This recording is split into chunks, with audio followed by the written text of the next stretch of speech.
পারলে মন থেকে ভালোবাসো, আনলে থাক না। একটা মানুষকে এভাবে মেরে ফেলানো তো আর কোনো মানে হয় না, তাই না? মানুষ যখন একটা মানুষকে ভালোবাসে তার সবটুকু জুড়ে শুধু ভালোবাসার মানুষটা থাকে। আর সেইখানে যখন সে আঘাত পায়, আর সেই আঘাতটা যখন করে তার প্রিয় মানুষ, তখন এই কষ্টটা সহ্য করা যায় না। দরকার কি একটা মানুষকে কষ্ট দেওয়ার, তার কাছে একটা বদদুয়ার মানুষ হওয়ার? সারাটা জীবন হাতটা যদি ধরে রাখতে পারেন তাইলেই ধরেন। মাঝপথে যদি ছেড়ে চলে যাওয়ার ইচ্ছাই থাকে, তাহলে আর প্লিজ শুধু শুধু একটা জীবন নষ্ট করবেন না। আপনার এই টাইম পাস হয়তো কারো সুন্দর জীবনটাকে শেষ করে ফেলবে। আর কেউই না অন্যকে ঠকিয়ে না ভালো থাকতে পারে নাই। আজ না হোক কাল, কাল না হোক পরশু, বিচার ঠিকই হয়েছে।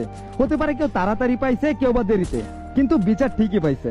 একটা মানুষকে ঠকানোর শাস্তি সে অবশ্যই পাবে, সেটা আজ হোক বা কাল। একটা মানুষকে ঠকানোর আগে প্লিজ একটাবার নিজের দিকে তাকাবেন। এই সেম জিনিসটাই যদি আপনার সাথে হয়, সহ্য করতে পারবেন তো? আর যদি পারেন সহ্য করতে, তাহলে নিঃসংকোচে অন্যকে ধোকা দেন। আর যদি মনে হয় না আমি পারবো না এই কষ্ট সহ্য করতে, তাহলে প্লিজ অন্য একটা মানুষকেও এভাবে কষ্ট দেবেন না। দিন শেষে আপনি যখন এই